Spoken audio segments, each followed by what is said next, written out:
Coucou les amis, j'espère que vous allez bien. Moi je vais super bien. Alors on se retrouve aujourd'hui pour une nouvelle vidéo. On parlera d'entreprendre. Mais avant de démarrer la vidéo, je vous invite à partager avec moi un instant make-up. Je vais me rendre un peu plus belle pour vous. Allez, venez. Je vais commencer par cette brume à base de glutathione. Ça va venir m'hydrater le visage pour avoir un peu un résultat beaucoup plus naturel. Et je vais prendre la poudre couvrant de chez Fenty. La référence c'est celle-là. C'est de faire comme une youtubeuse, hein, pour voir si vous voyez. Voilà. De toute façon, je vous mettrai la référence juste en bas. Et je vais utiliser très peu. Alors, je vais prendre ce pinceau-là de chez Kiko. Très peu comme ceci. Hein. Il faut juste me faire belle pour la vidéo. Je vais essayer de ne pas trop mettre sur mon peignoir.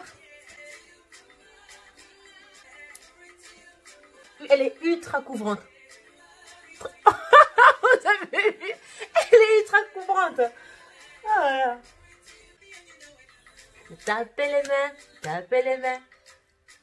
Je vais mettre un crayon noir de chez Kiko.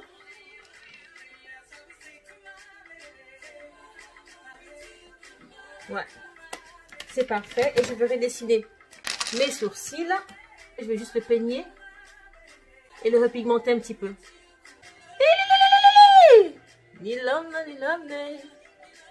Voilà, ça va aller pour aujourd'hui. Hein.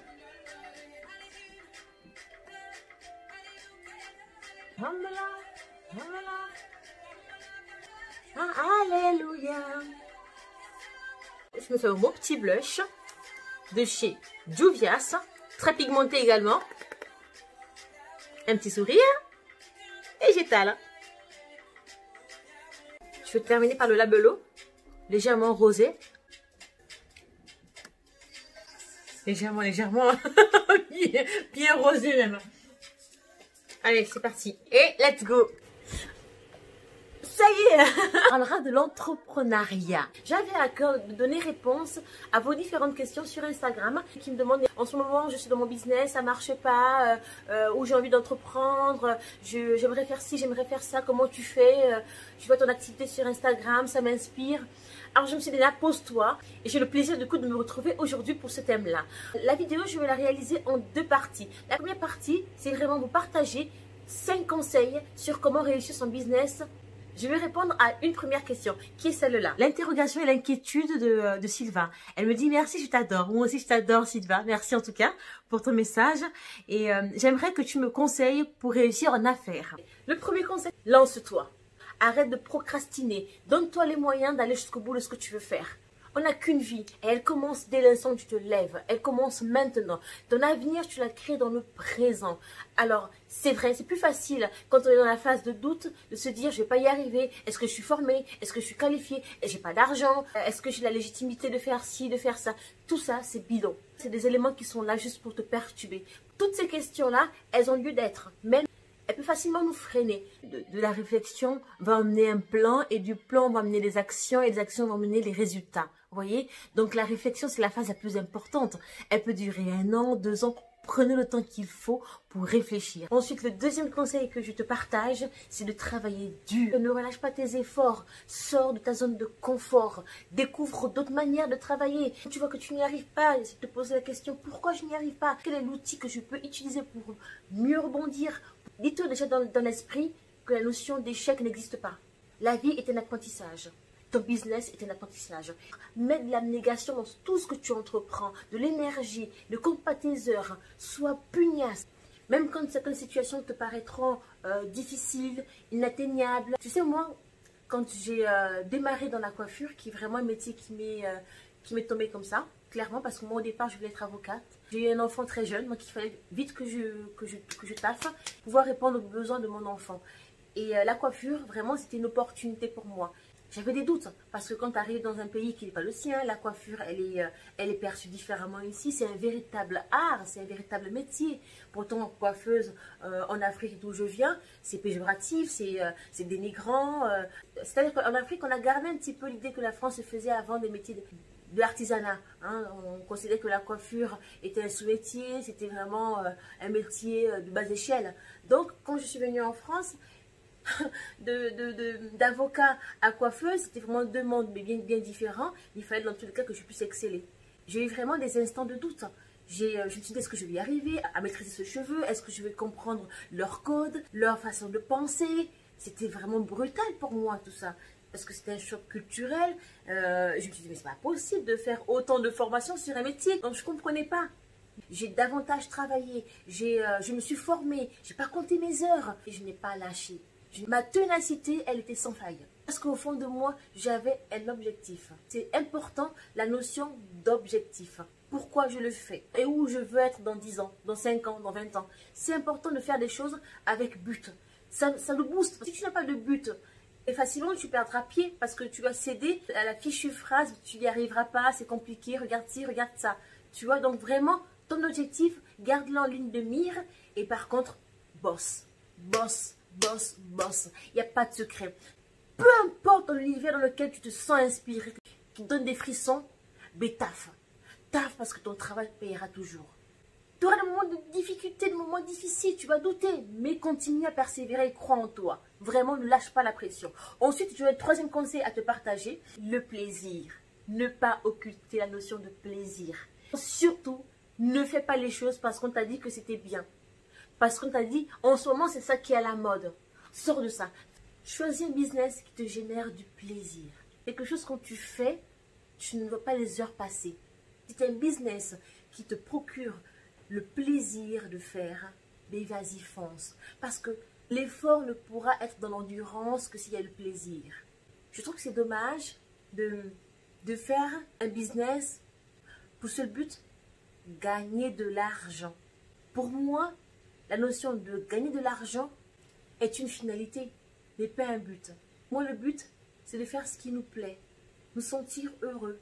Parce qu'un homme ou une femme heureuse, elle transmet du bonheur autour d'elle. Et l'argent vient orner tous tes efforts, compléter ton bonheur. Donc vraiment, ce que je te donne comme troisième conseil, prends du plaisir. Choisis un business qui te plaît. La mode, le make-up, le dessin. Quoi que tu aies choisi, fais un truc qui t'enivre. Un truc que tu ressens au fond de toi. Et tu verras, avec ça, ça pourra t'accompagner à aller jusqu'au bout. Ensuite, le quatrième conseil. Bouge pas, j'ai juste le thé qui est en train de siffler. T'es préparé le thé. Le quatrième conseil que j'ai à te partager, c'est de demander conseil. Ne pas rester dans son coin. Bouquine, moi tu sais, je me suis beaucoup inspirée des femmes qui ont réussi leur parcours. Oprah Winfrey par exemple, elle m'inspire. Bill Gates, je me suis toujours demandé comment il a réussi à créer cet empire-là. Nike par exemple, il partage dans sa biographie son parcours, comment il a réussi à créer l'empire que Nike aujourd'hui a. Donc, ils n'avaient pas la technologie que nous on a aujourd'hui. Aujourd'hui on a pas mal de supports pour se renseigner, pour se former sur YouTube, sur Instagram, sur Facebook. J'écoute les conférences que Bill Gates anime, il le dit avec aisance, qu'il n'a pas hésité une seule seconde de demander conseil à Warren Buffett, qui était multimilliardaire, Michelle Obama. Je ne sais pas si tu as lu son bouquin, mais c'est un truc de dingue, c'est ce couple d'où ils sont partis, avec cette Amérique à l'époque très raciste. Aujourd'hui, son mari fait partie des présidents les plus aimés dans le monde, donc c'est pas rien. Entoure-toi des personnes qui ont déjà réussi. Inscris-toi à des meet-up, à des séminaires, à des conférences. Vraiment, cette énergie-là va te booster. L'entourage est ultra indispensable. Donc, si tu peux éviter des personnes toxiques qui vont oh, tu vas pas y arriver, regarde, un tel a fait, il n'a pas réussi. Alors, la crise, le Covid, il abandonne en ce moment. Oui, le Covid, tu vois, c'est difficile. Ça, c'est le mauvais bail. Donc ça, si tu peux l'éviter, c'est ton plus gros challenge. C'est pas ce que tu vas entreprendre qui est plus difficile. Te débarrasser de toutes ces personnes toxiques. Je te garantis, parce que ce que tu vas entreprendre, c'est ce que tu ressens au fond de toi. Tu sens que tu as envie de faire ça. Tu t'es formé pour ça. Tu es prêt pour ça. Par contre, le plus difficile, te défaire des personnes toxiques. Et même des fois dans ta famille, pour toi, c'est évident qu'une maman ou qu'un frère, qu'une soeur te dise attention, fais pas ci, fais pas ça. Parce que c'est de la bienveillance. Parce qu'ils t'aiment. Donc ils vont te mettre toujours le danger en avant plutôt que la réussite. Et ces personnes-là aussi, vraiment, isole-toi de tout ça.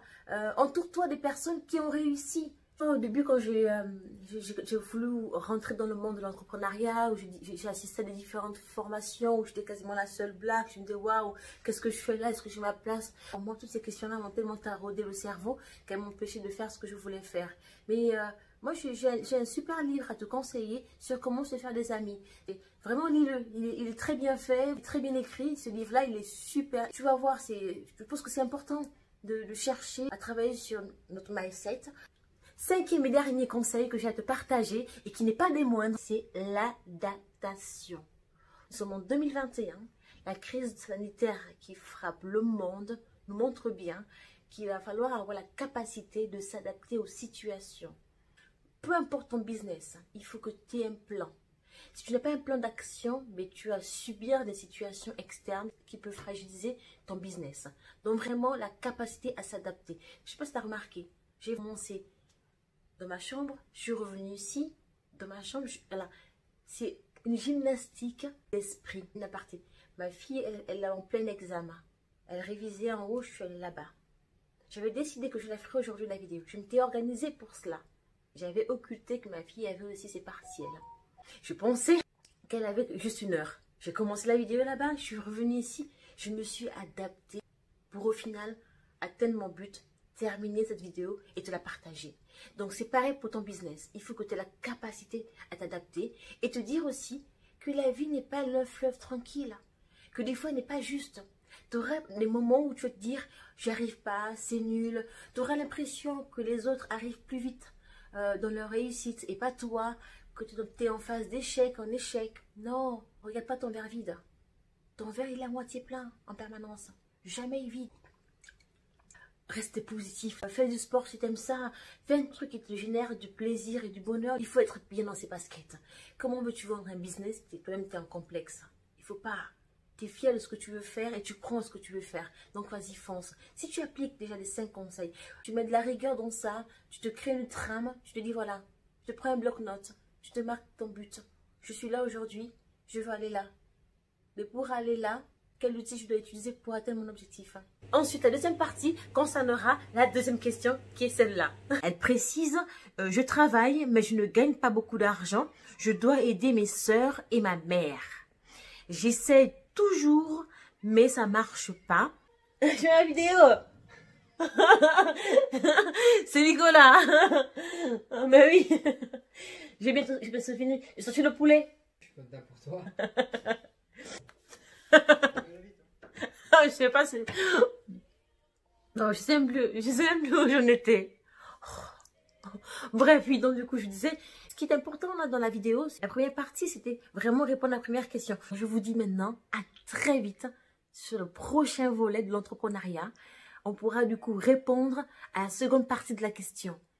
On parlera de l'impact qu'a la famille dans nos business, de le côté négatif que d'aider la famille, que d'aider les gens peut avoir sur notre business. On parlera aussi de l'impact positif que peut avoir la famille sur notre business. J'espère que vous avez retenu l'essentiel, la motivation, l'endurance, croire en ce projet. Il n'y a pas d'échec, il n'y a que de l'apprentissage.